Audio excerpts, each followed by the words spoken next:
Voté una ley que se acerca a lo que yo quería votar porque hubo limitaciones constitucionales que me obligaron, por ejemplo, a otorgarle a la URSEC atribuciones que yo no quiero que la URSEC tenga. Y que apenas las condiciones constitucionales cambian, hay que modificar. Y se generó un sistema de radio y televisión pública con determinada figura que no es la que nosotros queríamos. Queríamos que fuera un servicio centralizado. ¿Qué fue lo que ocurrió? Por este tema de discutir hasta lo que hubiera que discutir, y estuvo bien que se hiciera, nos pasamos del límite del 26 de octubre, que fija el artículo 229 de la Constitución, para crear cargos. Y eso nos hizo una cantidad de modificaciones que no teníamos previsto. Esto lo quiero señalar. ¿Puede ser una autocrítica? Puede ser una autocrítica. Pero yo creo que nosotros optamos por correr ese riesgo antes que limitar el debate. Por lo tanto, hay una cantidad de cosas que se van a seguir modificando. Estoy seguro que el Senado va a corregir elementos porque quedaron cosas para corregir. Lo que yo no puedo aceptar que se diga que esto es autoritario. Sinceramente no lo puedo aceptar. Hay que fundamentarlo. ¿Cómo no? Y lo que no entiendo es cómo no se votaron algunos artículos. ¿Sabes la mayor frustración, Aldo? Es que no se votaran artículos que justamente garantizaban la libertad de prensa, la libertad de expresión, la prohibición de la censura previa. No lo votó nadie más que el Frente Amplio. No se votó la cláusula, usted es periodista, que por primera vez establece en este país la libertad de conciencia del periodista, prohibiendo que a un periodista se le utilice su imagen, su voz, sus notas para modificarle el sentido de lo que él quiere expresar. Eso lo votamos solo nosotros. Entonces, esa es mi frustración.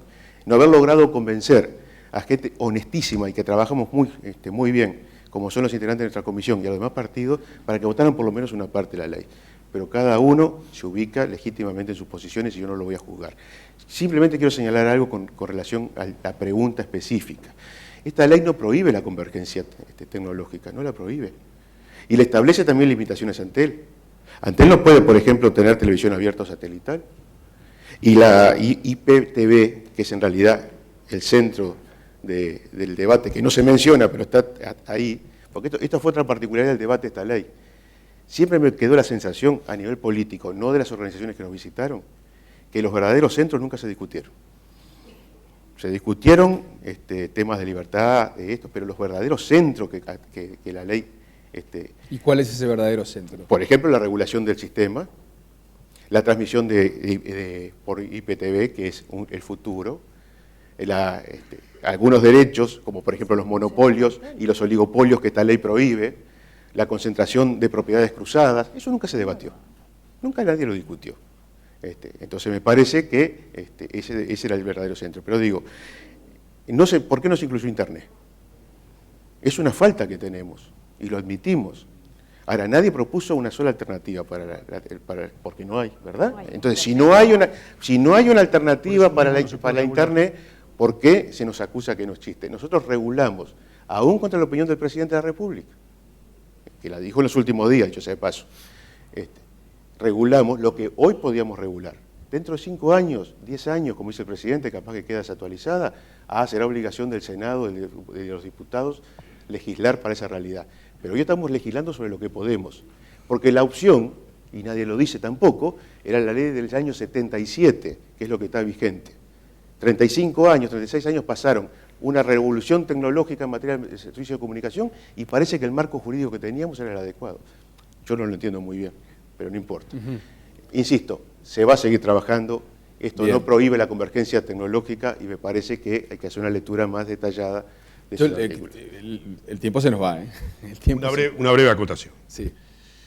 Yo creo que es una ley, y repito, y me hago cargo de lo que digo, de corte autoritario, porque notoriamente limita, condiciona la libertad de expresión de algunos medios de servicios de comunicación audiovisual, que están expresamente mencionados en la ley. Hay otros que no la tienen, pero los que están mencionados en la ley, los que están incluidos en la ley, los que forman parte del objeto de la ley, están limitados. Y esa es una realidad. Y por esa razón es que no votamos ninguno de los artículos, porque claramente el artículo primero de la ley condiciona estrictamente a dónde se va a aplicar, y se va a aplicar solamente a algunos medios. Otros no van a tener ningún tipo de limitación en cuanto a lo que digan. Y ese es el centro del debate. Yo creo que el debate que nos debemos, sí, es de regular cómo se otorgan las licencias en materia de, por ejemplo, de televisión y radio. Pero ese debate no estuvo en la ley. Lamentablemente no estuvo porque estuvo permeado por toda esta otra discusión de limitación de la libertad de expresión. Y ese es el tema central. Una rúbrica... No, coincido plenamente con lo que dice el diputado Posadas, pero además acá no fue a la búsqueda o combatir los monopolios o los oligopolios, tanto de carácter público como privado. Acá hubo un beneficio al monopolio público, y eso está claro, y eso ha quedado, y la discusión que dice el diputado Varela con respecto a IPTV, justamente todo, vuelvo a insistir con la frase que dije, todos los caminos conducen a Antel en lo que tiene que ver con IPTV. Entonces, la discusión conceptual, filosófica y seguramente en la que no nos pongamos de acuerdo, tiene que ver con la concentración de poder. Y acá nosotros hemos dicho en la discusión y en el análisis y en el debate que no puede haber un desbalance como ha ocurrido en esa concentración donde se beneficia uno en desmedro de los otros. Bien, yo quisiera pasar a otro tema, si fueran tan amables, porque el tiempo se nos escapa rápidamente y no quería dejar de lado un capítulo importante que es el de los call centers en nuestro país, ¿no? Sabido es que es una industria que ha crecido mucho, que genera muchos puestos de trabajo y que tiene una competencia internacional muy grande, ¿no? Porque estamos hablando de que hoy un call center puede servir a Uruguay y estar en Perú. Y Perú es un país que está brindando muchas facilidades y exoneraciones tributarias a esta industria que ha crecido, repito, mucho en los últimos tiempos. Perú, Colombia.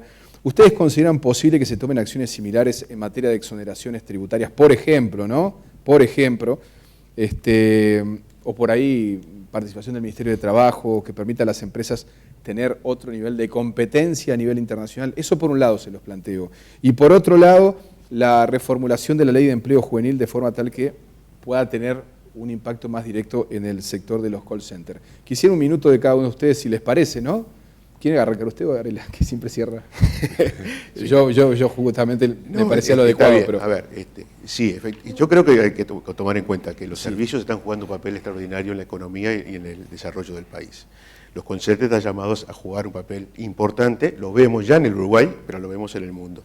Yo creo que todas aquellas medidas, y no voy a adelantar opinión, quiero ser muy sincero, podría quedar muy bien con el auditorio diciendo sí, tomemos medidas de exoneración tributaria, pero creo que hay que ser muy responsable y hay que hacer las consultas correspondientes. Pero estamos dispuestos, eso sí lo quiero adelantar, a analizar todos los aspectos, incluyendo el empleo juvenil, que contribuyan a generar fuentes de trabajo y de desarrollo y de inversión en el Uruguay, incluyendo los call centers. Por lo tanto, espíritu abierto, cabeza abierta, para entre todos encontrar caminos en ese sentido. Diputado Posada. Yo creo que nosotros acá tenemos algunos antecedentes que debiéramos tenerlos presentes. Lamentablemente, cuando se hizo la reforma tributaria, esas discriminaciones que se habían hecho, fundamentalmente orientadas a los sectores que tenían competencia con el exterior, es decir, los sectores de la industria exportadora, por ejemplo, tenían, el sector agropecuario, tenían tasa de aporte patronal cero. Era una solución que se había implementado durante la crisis y que fue cambiada en esa instancia de la reforma tributaria. Hay que recordar que se llegó a una tasa única de aporte patronal del 7,5%, con lo cual se puso en un pie de igualdad a los sectores importadores con los sectores exportadores. Yo creo que este tema hay que analizarlo con cabeza de interés de nuestro país y sobre todo teniendo presente lo que puede ser herramientas como esta de los call centers en materia de promoción del trabajo juvenil. Y con esa cabeza yo creo que hay que revisar justamente esas decisiones que se tomaron en la reforma tributaria, orientando fundamentalmente a bajar o reducir a cero las tasas de aportes patronales, que es un impuesto al trabajo, porque eso hay que decirlo de esa manera. En realidad, los aportes patronales que pagan las empresas de nuestro país es un impuesto al trabajo. Como tal, para estas empresas en particular, habría que, me parece, como para otras que compiten con el exterior, dar el paso de que su tasa de aporte patronal sea cero. Diputada. Sí, en esto voy a coincidir con el diputado Varela para que no se sienta tan solo en este debate, que sí, indudablemente, hoy estamos viviendo cambios globales donde además en la región este es un sector donde tenemos una fuerte competencia. Creo que sí, hay que implementar no solamente cambios tributarios o beneficios tributarios, sino en lo que tiene que ver con formación, especialmente a ese sector donde se nuclea un público joven con mano de obra calificada, donde además, y este es un tema no menor también, un porcentaje muy alto lo encuadran mujeres, es del sexo femenino. Y creo que en esto hay que establecer como lo ha hecho